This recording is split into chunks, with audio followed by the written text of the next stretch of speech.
안녕하세요, 베이터입니다. 요새 가습기 전쟁이라고 해도 무방할 만큼 많은 가습기들이 공격적으로 출시하고 있죠. 저도 비염을 달고 살고 있고 아이를 키우는 부모의 입장이기 때문에 가습기는 정말 중요한 가전제품 중 하나라고 생각합니다. 그러나 선택지가 많고 각각의 장단점이 있다 보니 어떤 제품이 최선의 선택인지 감을 잡기가 어려우실 거예요. 지금 이 영상을 시청하시는 분이라면 가습기는 총 3가지 종류가 있다는 정도는 분명 잘 알고 계실 거예요. 초음파는 위생이 좀 아쉽고, 기화식은 성능이 아쉽고, 가장 안전한 가열식 가습기를 선택하는 게 요새 트렌드입니다. 그렇다면 가열식은 무조건 좋은 걸까요? 이 제품은 제가 집에서 사용하는 가열식 가습기인데 성능 너무 좋습니다. 물을 100도씨로 가열하는 방식이기 때문에 세균 걱정도 없고 분무량도 충분하고 집안까지 따뜻하게 만들어줍니다. 그러나 단점은 무조건 있죠. 첫 번째, 전기료가 많이 나와요. 혹시 이게 뭔지 아세요? 전기의 양을 측정해주는 장비인데 전기량이 얼마나 나오는지 이 녀석을 가지고 한번 테스트를 해볼게요. 자는 동안 가열식 가습기를 작동시켜 봤는데 1시간에 약 0.5kWh 정도의 소비 전력이 발생되었습니다. 보통 하루에 8시간 정도 가습기를 작동시킨다고 가정하고 한 달을 사용하면 전기료는 한 달에 24,000원 정도가 발생됩니다. 이게 얼마 안 된다고 생각하실 수도 있는데 이거 하나 때문에 24,000원이 나오는 거니까 상당히 많이 나오는 거긴 합니다. 이어서 두 번째 단점은 분무량이 많아도 너무 많다는 것입니다. 제가 사용하는 모델은 자동 가습량 조절 기능이 없어서 그냥 무제한으로 가습을 하다 보니 자고 일어나면 창문에 결로 현상이 발생되곤 하는데요. 게다가 습도도 너무 높다 보니 잘 때 조금 답답하더라고요. 짠! 자, 그래서 지금부터 오늘의 주인공인 메디르의 가열식 가습기 신제품을 소개해 보려고 하는데요. 제가 작년에도 에디르의 제품을 소개했었는데 올해는 더더욱 강력해져서 다시 돌아왔습니다. 많이 볼 필요도 없습니다. 딱 3가지만 보시면 됩니다. 이 제품은 가열식 가습기고요. 첫 번째, 전기료가 적게 듭니다. 두 번째, AI로 가습량 조절을 해줍니다. 세 번째, 마지막으로 안전한 가열식 가습기입니다. 지금부터 이 제품의 장단점을 하나씩 살펴보겠습니다. 우선 해당 제품은 화이트 색상으로 어디에 놓아도 인테리어를 해치지 않는 디자인입니다. 윗면을 보시면 이쪽에 조작부가 있고 반대쪽에 토출부가 있습니다. 이따 말씀드리겠지만 토출구에서 60에서 80도 정도의 수증기가 배출되기 때문에 화상에 대해서 조금 안전합니다. 그리고 여기 앞에 버튼을 밀어서 잠금 해제하면 문이 이렇게 열립니다. 안에는 작은 수조통이 있는데 이 부분에서 수증기가 만들어진다고 보시면 됩니다. 제품 크기에 비해 수조통이 좀 작죠? 이게 이 제품의 핵심인데 이 이유는 뒤에서 말씀드리도록 하겠습니다.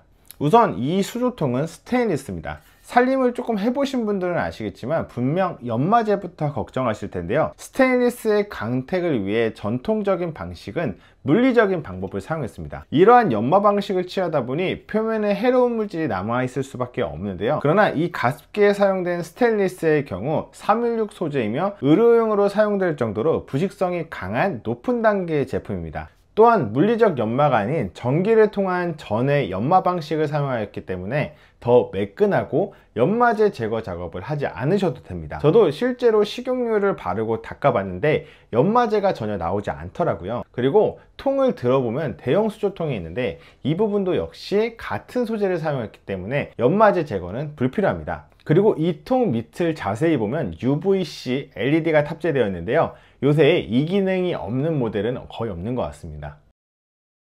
자, 그래서 이 제품은 전기료가 얼마나 나올까요? 제가 먼저 사용했던 가열식 가습기도 전기료가 적게 나오는 방식으로 특허까지 받은 제품이었는데요. 그러나 1시간에 0.5kWh의 전기를 사용하였고 한 달에 약 24,000원이라는 전기료가 발생됐는데요. 에디르 가습기의 경우 그래프를 보시면 1시간에 평균 0.3kWh가 발생되는 것을 알 수 있습니다. 이 정도면 약 40%의 전기료가 더 적게 나오는 건데요. 이 정도면 한 달에 전기료가 14,400원 정도 발생되니 한 달의 전기료를 10,000원이나 절감할 수 있게 됩니다. 만약 우리 집에 전기를 많이 사용하는 가정이라면 누진세가 발생되어 이 차이는 더 커지겠죠? 그럼 왜 더 적게 나오는 걸까요? 그 이유는 2가지입니다. 하나는 인덕션 방식이고 하나는 분리형이기 때문입니다. 요새 인덕션 많이 사용하시잖아요. 전기레인지에는 2가지 방식이 있는데 하나는 하이라이트라고 해서 빨갛게 달아올라 직접 뜨거워지는 방식이고 하나는 인덕션 방식이라고 해서 그릇 자체를 뜨겁게 만들어주는 방식인데, 인덕션 방식이 물을 훨씬 더 빨리 끓고 전기료도 적게 나간다고 해서 많이 사용되는 방식입니다. 에디르 제품도 이 인덕션 방식을 적용했기 때문에 전기료가 절감되는 거고요. 두 번째 이유는 바로 분리형 가습기이기 때문입니다. 이게 무슨 소리냐면, 자, 여기 두 개의 냄비가 있습니다. 하나는 1리터의 물이 있고 하나는 100ml의 물이 있습니다. 같은 열을 가했을 때 어떤 게 먼저 끓을까요? 당연히 100ml의 물이 먼저 끓을 거예요. 그럼 질문을 다시 바꿔서 둘 다 물을 끓이기 위해서는 어떤 냄비에 열을 더 많이 가해야 할까요? 당연히 물 1리터가 담긴 냄비에 더 많은 열을 가해줘야 합니다. 원래 제가 사용하던 가열식 가습기는 담긴 물 전체를 데워야 했기 때문에 열을 더 많이 필요로 했고 결국 전기를 더 많이 사용해야 했습니다. 그러나 에디르의 방식은 조금 다릅니다. 맨 아래 대형 수조통에는 빨대 같은 게 달려 있습니다. 에디르 가습기는 작동되면 대형 수조통의 물이 빨아 올려지고 이 작은 수조로 물이 옮겨집니다. 그러면은 전체를 가열해 주는 게 아니라 이 작은 수조에 담긴 물만 가열하는데요, 여기서 우리는 세 가지 장점을 가져갈 수 있습니다. 하나는 앞서 말씀드린 것처럼 전기를 적게 사용하여 가습을 할 수 있습니다. 제가 기존에 사용하던 가열식 가습기는 작동하고 약 17분 30초가 지나야 수증기가 발생하는데, 에디르 가습기는 7분 30초가 되면서 가습이 시작되었습니다. 적은 양을 가열하고 인덕션 방식을 사용하기 때문에 훨씬 더 빠르고 전기료가 적게 들어가는 방식의 가습기가 되는 거죠. 이 수조통이 작기 때문에 좋은 점 두 번째는 세척이 쉽다는 것입니다. 가열식은 석회 현상이 무조건 발생되는데 에디르는 분리형 방식이다 보니 이 작은 수조에만 석회 현상이 발생됩니다. 가열식 가습기는 석회 현상 때문에 구연산을 필수로 구비해야 되는데, 말이 쉽지 이게 세척할 때마다 구연산을 넣고 청소하는 게 쉬운 일은 아닙니다. 그러나 이렇게 작은 수조라면 이야기가 달라집니다. 이 작은 수조를 싱크대에 가져가서 조금 힘을 줘서 빡빡 닦으면 닦입니다. 만약 안 당긴다면 그때 구연산을 쓰면 되는데, 많이도 아니고 조금만 써도 다 세척이 가능합니다.